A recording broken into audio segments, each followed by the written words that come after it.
बघा त्यानंतरचा important question आहे, write the reaction at the support when simply supported beam of span L carrying a point load W at a center. 2 मार्काचा question आहे. काय दिले आपल्याला? Simply supported beam आहे, ठीक आहे, त्याचे 2 सपोर्ट आहेत ए आणि बी, आणि पॉइंट लोड ऍड झालेला आहे. पॉइंट लोड W कुठे ऍड झालेला आहे? At the centre W. Total span किती दिले आपल्याला? L, ठीक आहे, आणि सेंटरला म्हणजे डिस्टन्स असणार आहे L/2, हे डिस्टन्स असणार आहे L/2, ठीक आहे. सेंटरला काय झालेलं आहे? पॉइंट लोड ऍक्ट झालेला आहे. तर रिएक्शन्स RA आणि RB ची व्हॅल्यू काय असणार आहे असं विचारले. बघा W कुठे आहे? ऍट सेंटरला, बरोबर. रिएक्शन ऍट सपोर्ट किती असणार आहे? हाफ W/2, आणि RB किती असणार आहे? W/, म्हणजे RA is equal to RB is equal to W/2, ठीक आहे. एवढं तुम्हाला लिहायचं आहे. डायग्रामला 1 मार्क, रिएक्शन लिहिली की 1 मार्क, ठीक आहे. त्यानंतरचा क्वेश्चन आहे बघा, आणि हे लक्षात ठेवा, कारण ज्यावेळेस तुम्हाला डायरेक्टली सेंटरला लोड दिलेले स्पॅनच्या रिएक्शन्स किती असते? जेवढी क्वांटिटी ऑफ W असणार आहे, क्वांटिटी ऑफ लोड असणार आहे, त्याचं डिवाइडेड बाय 2, सपोर्ट ए ला डिवाइडेड बाय 2 सपोर्ट बी ला, ठीक आहे. त्यानंतर right the reactions, next question, right the reaction at simply supported beam of span L carrying a, बघा ऍज इट इज क्वेश्चन राहील, carrying a UDL, carrying a UDL over entire span. UDL दिलेले पूर्ण स्पॅनवर, ठीक आहे. परत same simply supported beam आहे, त्यानंतर UDL दिलेलं आहे, ठीक आहे. UDL म्हणजे पूर्ण स्पॅनवर ए पासून बी पर्यंत क्वांटिटी ऑफ फोर्स सेम राहणार आहे. UDL असतं W per metre unit length. Support A B आपल्याला काढायचं आहे RA आणि RB, ठीक आहे. हा स्पॅन L, ठीक आहे. तर आपण काय करतो? ह्या UDL चं पॉइंट लोड मध्ये कन्वर्ट करतो, ठीक आहे. काय युनिट पॉइंट लोडचा फॉर्म्युलाचा? क्वांटिटी ऑफ UDL इंटू किती स्पॅनवर ऍक्ट आहे, पूर्ण ओव्हरऑल स्पॅनवर आहे, त्यामुळे कॅपिटल L, ठीक आहे. काय होणार आहे? Total load W into L, पुढे ऍक्ट होणार आहे हा सेंटरला, ठीक आहे. बघा W into L, total load किती झालेला आपला?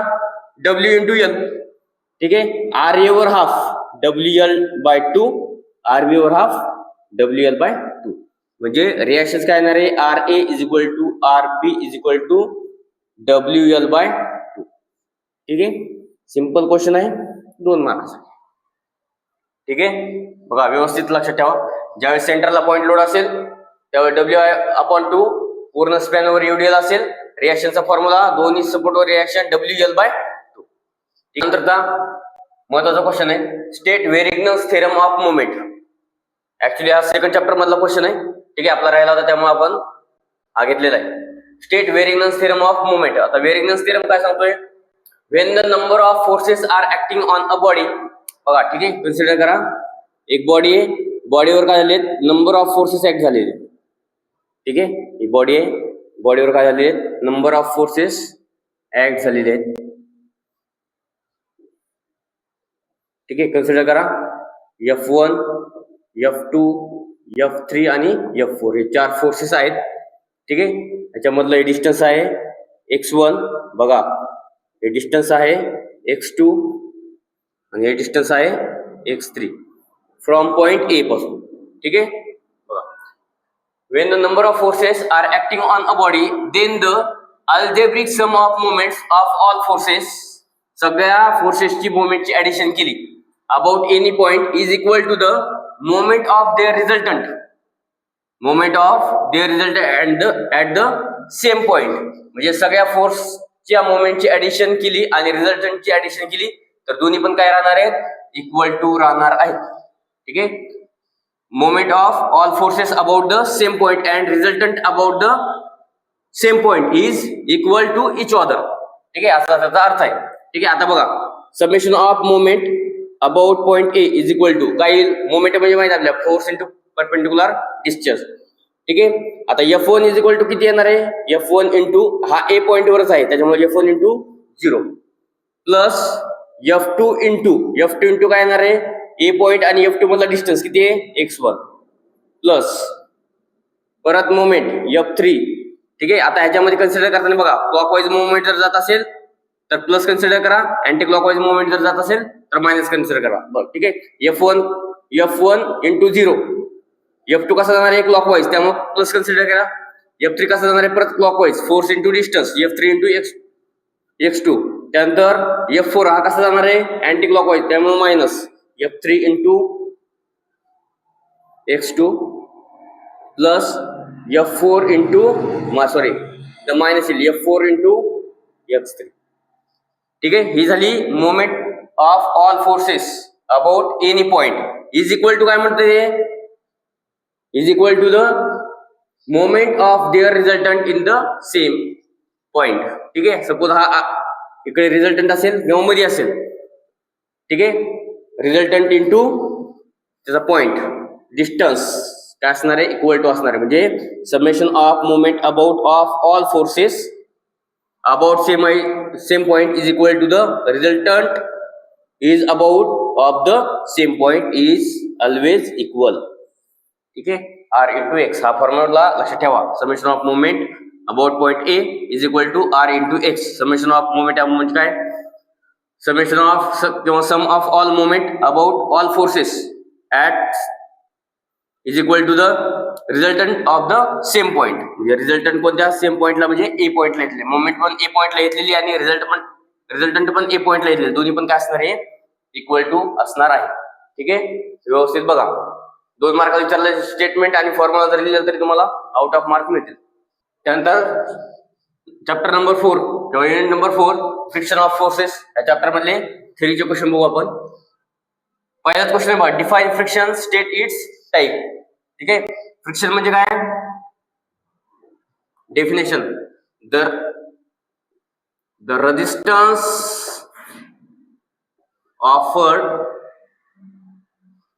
offered between two surfaces. The resistance offered between two surfaces म्हणजे दोन सरफेस जर आपण एकमेकावर ठेवले किंवा एकमेकावर घासले त्याच्यामध्ये जो फोर्स डेव्हलप होणार आहे, जो रेजिस्टन्स डेव्हलप होणार आहे त्याला म्हणतो आपण फ्रिक्शन. ठीक आहे, स्टेट इज टाइप्स काय, टाइप्स ऑफ फ्रिक्शन.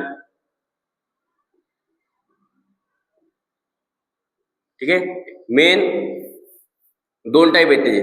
ठीक आहे, पहिला आहे स्टॅटिक फ्रिक्शन, सेकंड आहे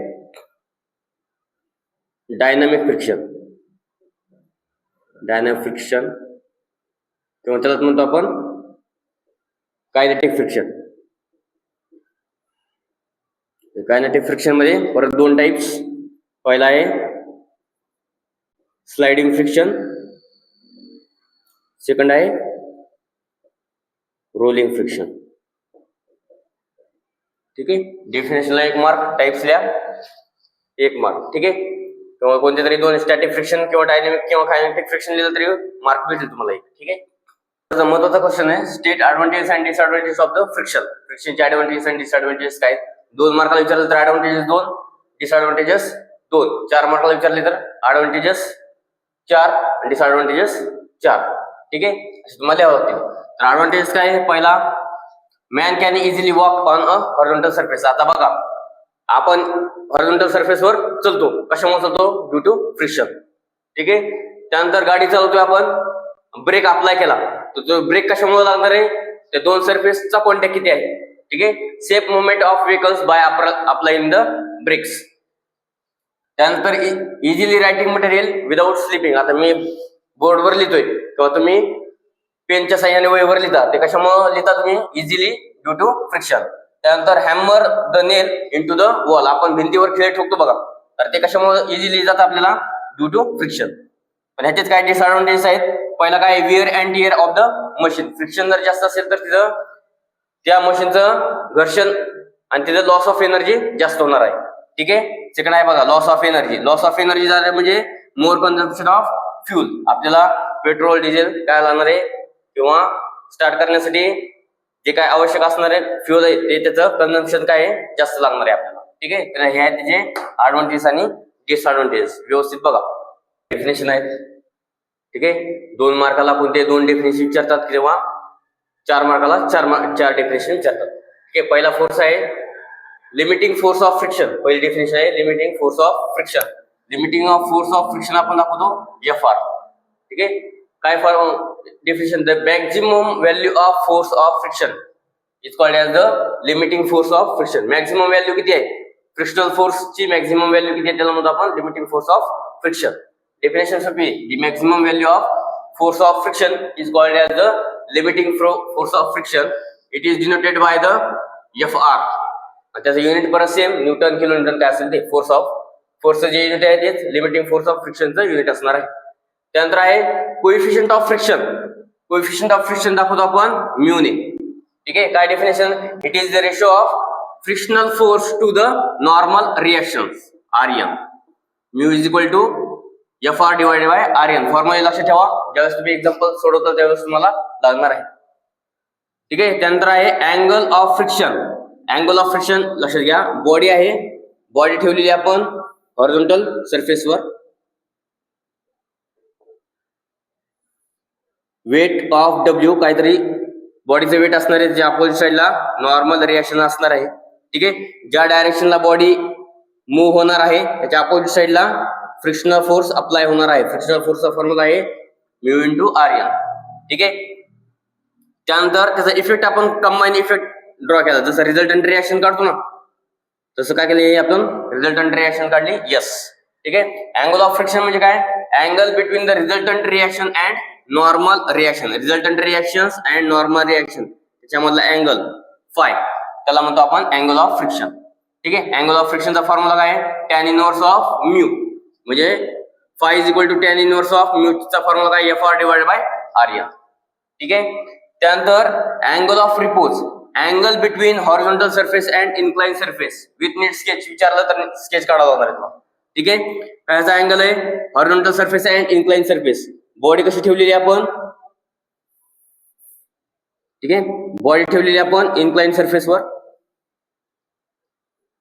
ठीक आहे. तर त्याचा जो अँगल असणार आहे त्याला म्हणतो आपण अँगल ऑफ रिपोज.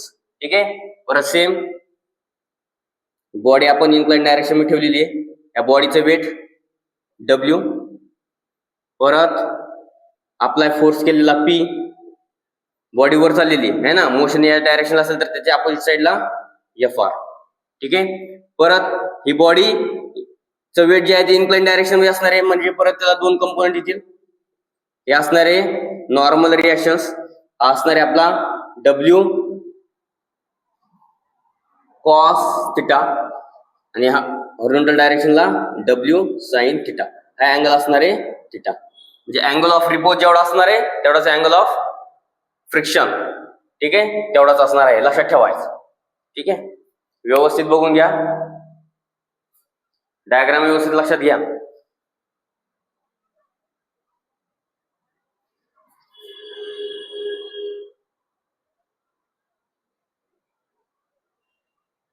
बघा, त्यानंतर हे रिलेशन आहेत.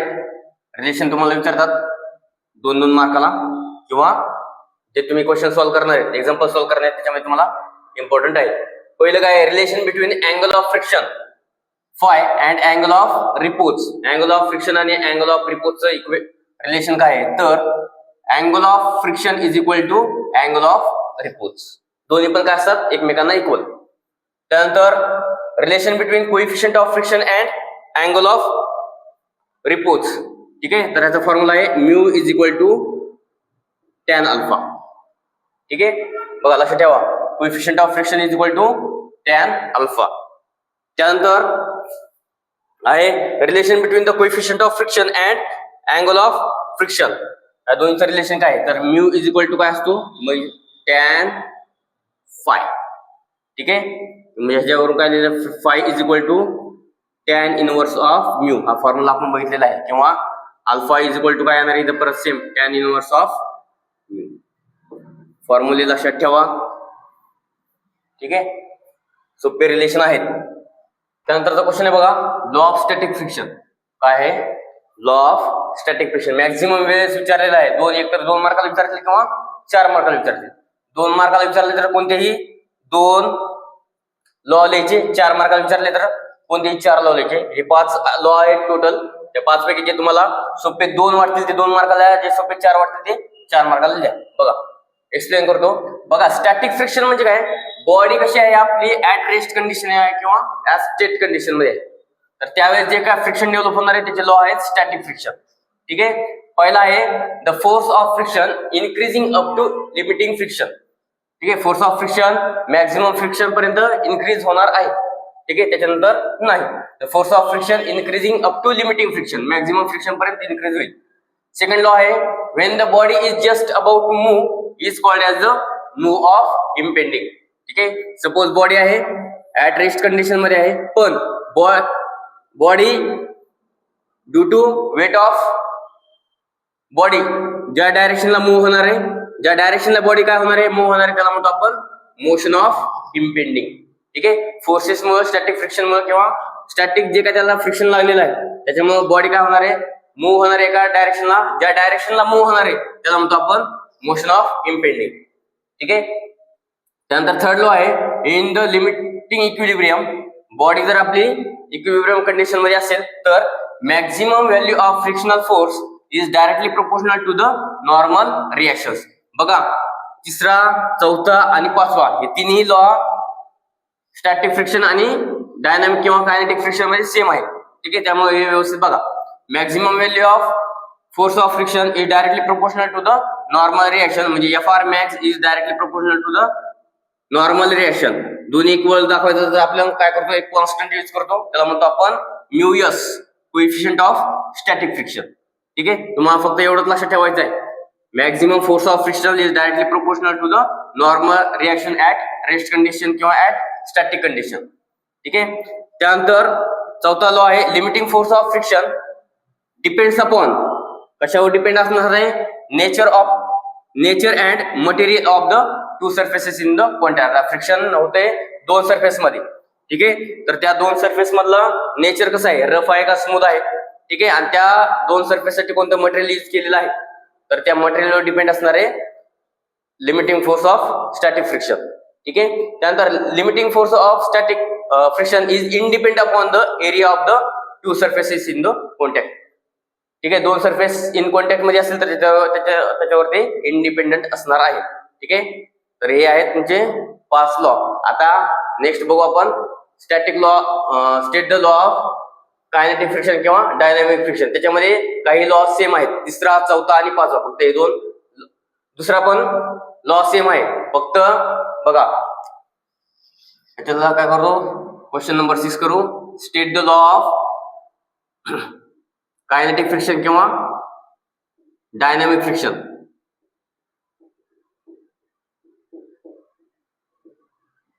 लक्षात येईल तुम्हाला. The force of friction increasing up to limiting friction as it is same राहील. तर त्यानंतर the body is just about to move is called as the motion of impending same राहील. त्यानंतर in the limiting equilibrium maximum value of friction force is directly proportional to the normal reaction, परत same राहील, फक्त इथं राहील तुमचं μk. ठीक आहे. μk म्हणजे काय असणार आहे, कोएफिशियंट ऑफ कायनेटिक फ्रिक्शन. ठीक आहे. एवढा चेंज आहे, बाकी दोन्ही पण laws same. Limiting force of kinetic friction depends upon the nature of material and two surfaces in contact. त्यानंतर limiting force of kinetic friction is independent upon the area of the two surfaces in the contact. बघा same law आहे, एकच करा, फक्त त्यामध्ये स्टॅटिकच्या जागेवर kinetic तुम्हाला ठेवायचं आहे. ठीक आहे. पण मॅक्झिमम वेळेस तर लॉ ऑफ स्टॅटिक फ्रिक्शन विचारलेलं आहे, कायनेटिक आणि डायनामिक फ्रिक्शन आतापर्यंत विचारलेलं नाही. ठीक आहे. तरी पण करून ठेवा.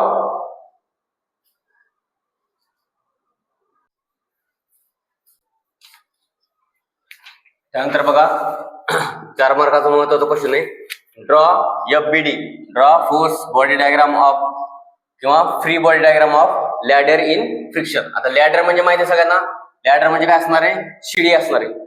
ठीक आहे. जी काय करतो आपण, इन्क्लाइन ठेवतो आणि हॉरिझॉन्टल सरफेस वरून व्हर्टिकल सरफेस वर जर जायचं असेल किंवा वर आपल्याला एखाद्या स्लॅबवर जायचं असेल, ठीक आहे, तर काय केलेली लॅडर यूज केलेली, शिडी यूज केलेली थोडक्यात लाकडाची. ठीक आहे, आणि त्या सीडीची काय करायची आपल्याला फ्री बॉडी डायग्राम काढायची आहे. ठीक आहे, आता बघा सीडी कुठं लावतो आपण, हॉरिझॉन्टल सरफेस आणि व्हर्टिकल सरफेसवर. ठीक आहे, दोन्हीला इन्क्लाइन डायरेक्शन मधलं. हॉरिझॉन्टल सरफेस मध्ये काय असतं आपला फ्लोर आणि व्हर्टिकल सरफेस असणार आहे आपला वॉल. त्याच्यामध्ये काय केली आपण ही लॅडर ठेवलेली आहे. एल म्हणजे काय लेंथ ऑफ लॅडर, कोणत्या तरी अँगल मध्ये ठेवलेली आहे, त्याला म्हणलं आपण थिटा. ठीक आहे, आणि ही लॅडर 2 पॉइंट मध्ये काय कनेक्ट झालेली आहे, व्हर्टिकल सरफेसला ऍट पॉइंट ए मध्ये आणि हॉरिझॉन्टल सरफेसला ऍट पॉइंट बी मध्ये. तर त्याची आपल्याला फ्री बॉडी डायग्राम काढायची आहे. बघा फ्री बॉडी डायग्राम अप्लाय केलं, लॅडर आहे, लॅडरचं काय होणार आहे सेल्फ वेट म्हणजे वेट अप्लाय होणार आहे. वेटचा फॉर्म्युला आहे मास इंटू ग्रॅव्हिटी. कुठे ऍक्ट होणार आहे ते लेंथच्या सेंटरला. टोटल वेट काय होणार आहे अप्लाय होणार आहे L/2 L/2. ठीक आहे, आता हे वेट अप्लाय झाल्यामुळे काय होणार आहे सीडी एका डायरेक्शनला इकडे काय होणार आहे मूव्ह होणार आहे. ठीक आहे, तर ती सीडी मूव्ह होऊ नये. बघा ही सीडी मूव्ह जर झाली तरी ती इकडे जाणार आहे आणि वरून इकडे जाणार आहे. मग आपल्याला काय करायचं त्याला ऍट रेस्ट कंडिशन मध्ये ठेवायचं आहे. रेस्ट कंडिशन मध्ये ठेवायचं असेल तर फ्लोर काय करणार आहे त्याला एक म्हणजे मोशनच्या अपोजिट साइडला एक रिएक्शन अप्लाय करणार. ठीक आहे, त्याला म्हणतो आपण RW म्हणजे रिएक्शन ऑफ फ्लोर. ठीक आहे, रिएक्शन ऑफ फ्लोर. ठीक आहे, तर त्याचा फॉर्म्युला असणार आहे RF is equal to mu into RB. ठीक आहे, तसंच ही सीडी खाली गेली बरोबर ना, खाली गेली, ती खाली जाऊ नये म्हणून किंवा ह्या सीडीला इक्विलिब्रियम कंडिशन ठेवण्यासाठी काय केलाय हा परत RW रिएक्शन ऑफ वॉल काय केलेला आहे अप्लाय केलेलं. तर पर फॉर्म्युला म्यू इंटू RA. आता म्यू जो आहे कोएफिशियंट ऑफ फ्रिक्शन कशावर डिपेंड असणार आहे सरफेसवर. ठीक आहे, आता हा फ्लोर आहे तर इथं कोएफिशियंट ऑफ फ्रिक्शन फ्लोरचं किती आहे त्यांनी त्याला रिएक्शन ऑफ RB ला मल्टिप्लाय करायचं आहे. आणि इथं coefficient of friction of wall त्यांना काय करायचंय RA ने मल्टिप्लाय करायचं आहे. त्यावेळेस आपल्याला reaction of wall find out होणार आहे. ठीक आहे, म्हणजे हा वेट जो आहे तो लॅडरच्या सेंटर ऑफ ग्रॅव्हिटीला अप्लाय होणार आहे. दोन डायग्राम तुम्हाला 2 मार्कासाठी आहेत. ठीक आहे, आता इथं W म्हणजे माहिती आहे आपल्याला, W म्हणजे काय वेट ऑफ लॅडर, त्यानंतर RA आणि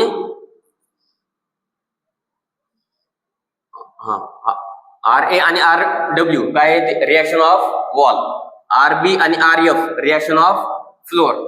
म्यू म्हणजे काय कोएफिशियंट ऑफ फ्रिक्शन. एवढं जरी दिलं तरी तुम्हाला आउट ऑफ मार्क मिळतील किंवा तुम्हाला फक्त ड्रॉ FBD म्हटले दोन्ही डायग्राम काढले की दोन्ही तुम्हाला 4 मार्क मिळतील. ठीक आहे, आता बघा टोटल क्वेश्चन 7च आहेत. या 7 पैकी तुम्हाला क्वेश्चन विचारणार आहेत. ठीक आहे, एक्स्ट्रा काही विचारणार नाही. हे मॅक्झिमम रिपीट झालेले क्वेश्चन आहेत, त्यामुळे आपण हे व्यवस्थित घेतलेले आहेत.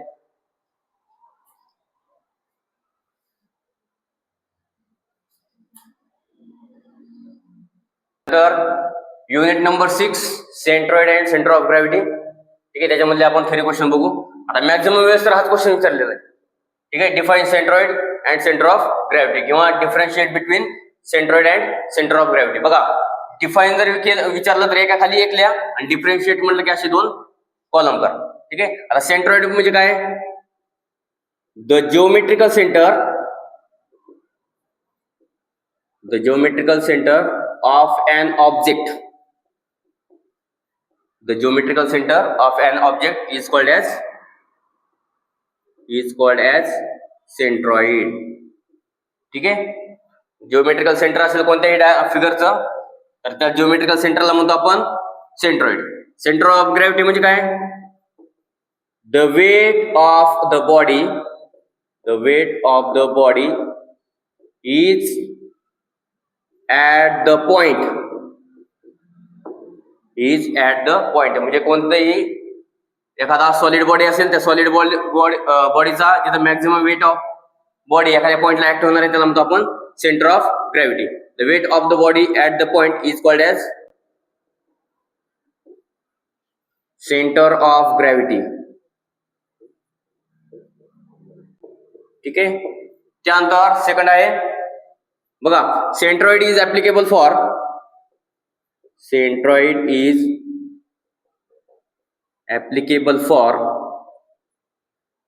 Only plane lamina.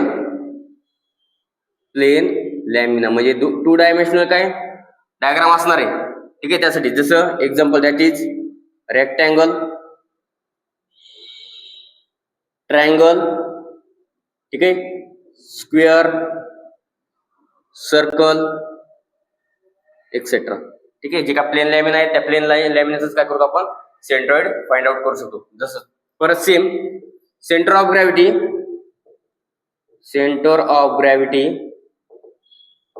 Is applicable for solid volume.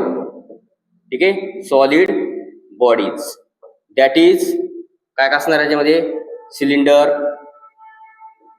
ठीक आहे, सॉलिड कोन, त्यानंतर आहे स्फिअर एक्सेट्रा. ठीक आहे, तर हे बघा परत सांगतोय, डिफाईन जर विचारलं तर एका खाली एक लिहा आणि डिफरन्शिएट बिटवीन विचारलं तर असे 2 कॉलम करा. ठीक आहे,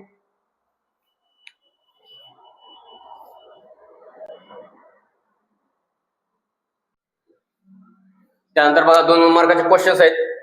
ठीक आहे, फॉर्म्युला विचारले त्याच्यामध्ये स्टेट द सेंट्रॉइड ऑफ, बघा सेंट्रॉइड वेगळं आणि सेंटर ऑफ ग्रॅव्हिटी वेगळं.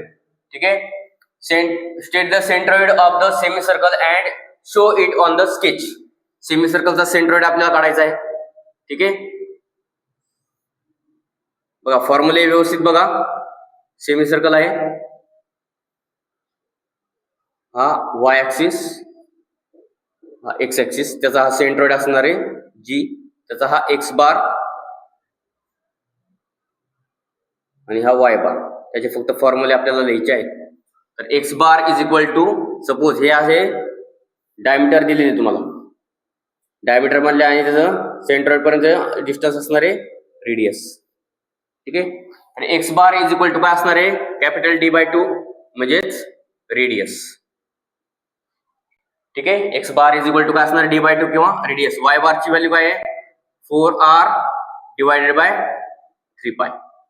ठीक आहे, एवढंच लिहायचंय तुम्हाला. त्यानंतर locate the position of CG of a hemisphere. बघा हेमिस्फिअर म्हटले centre of gravity for hemisphere having 400 mm as diameter. Given काय दिलेले डायमीटर दिलेले आपल्याला 400 mm आणि हेमिस्फिअर आहे. तर हेमिस्फिअरचं काय करायचं आपल्याला सेंटर ऑफ ग्रॅव्हिटी लोकेट करायचं आहे. ठीक आहे, परत वाय हा एक्स, परत सेंट्रॉइड हा असणार त्याचा एक्स बार आणि हा असणार आहे वाय बार. ठीक आहे, तर एक्स बारचा फॉर्म्युला परत same, x bar is equal to D/2 बरोबर. डायमीटर किती दिले 400 डिवाइड बाय 2 म्हणजे 200 mm.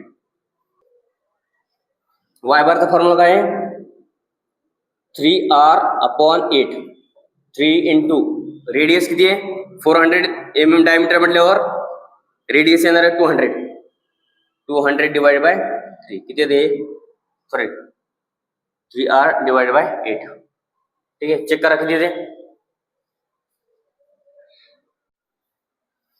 बघा. आन्सर किती आहे त्याचं 75 mm. ठीक आहे, म्हटलं तुम्ही CG is equal to x bar comma y bar is equal to किती आलं एक्स बार 200 इंटू 275.